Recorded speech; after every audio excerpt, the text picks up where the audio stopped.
what you have, hold fast, that no man take thy crown. That no man take thy crown. I pray nobody will take your crown. Many years ago, persecution against the church, in this particular area I'm talking about now, was very intense, very difficult and very high. And there were these people that were Christians, and they decided that they were going to kill them, but not by shooting them. They were going to kill them by making them die slowly. And you see, that kind of death is very, very painful. If somebody is shot, within a few minutes, the fellow is gone. But this one came with torture because of its being gradual. They put a terrible block, and you know, this kind of block, maybe you've not seen that kind over here. There was a particular place I was ministering. And because they used that hall for what they call skating. And then they put solid ice on the ground. And the ice will look like just the ground where you are now, very, very solid.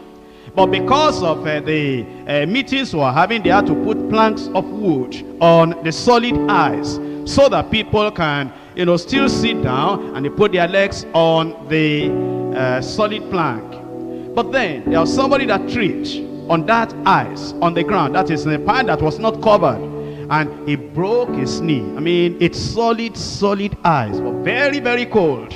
So this persecution of these 40 people, they put them in this particular ice, not covered, very cold. And as they just put them there, what will happen is that they will just die away like that. And they put soldiers so that they cannot run away. Soldiers on guard with their guns.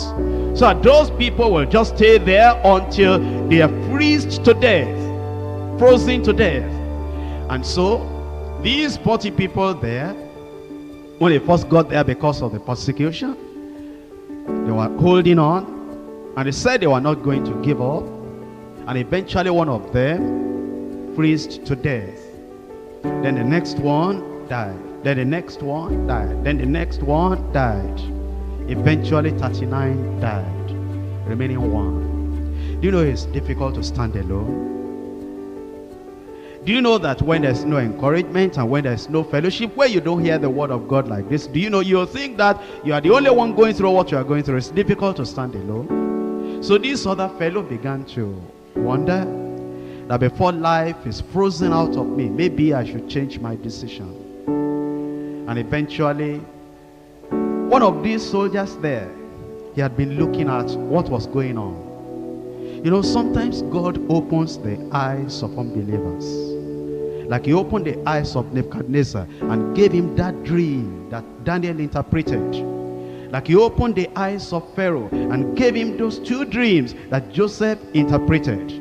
Like he opened the eyes of the wife of Pilate and gave her that dream that he eventually said, don't do anything with that innocent man. He opened the eyes of this soldier carrying the gun and watching over these people that were dying one by one. And he saw that these people, immediately they die, a crown will be put on them, and then they fly away. He was saying, what? Glorious death? So, this last one, when he was alone, and the cold was much, and the hunger was much, and the loneliness was much, and everything was so terrible, and all these other 39 people, they have died. He was looking at their bodies like this, not knowing where they had gone. He told those soldiers, he said, I give up. I can't continue again. I can't endure again. That soldier that God opened his eyes said, you don't want to continue, come out of the ice, let me take your place. And took his place and got his crown. Hold fast what you have, that no man will take your crown. We don't know when Jesus is coming. Maybe we've gone, you see, sometimes you are traveling 100 miles and you have traveled 99 miles, it remains only 1 mile. Maybe you are feeling tired, maybe you are feeling weary, but look at all the distance you have gone, 99 miles already, and remaining only 1 mile. Why don't you say, even if I die, only 1 mile, I will make it? Why will you allow the devil to take your crown? here we are. Look at how you have prayed. Look at what God has done in your life. Look at the endurance. Look at what we have suffered already. Look at the hunger. Look at the joblessness. Look at how your family rejected you. And we have come to this point now. Is it at this point we will say, I cannot continue again? I cannot follow again? Who will take your crown? Who will take the stars out of your crown? Where do you want to spend eternity? How do you want to end your Christian journey? You have borne the cross to this point. Can you not bear the cross for the little space that remains? You have been a conqueror up to this point. Can't you remain a conqueror for the little time that remains, so that nobody will take your crown? I pray nobody will take your crown.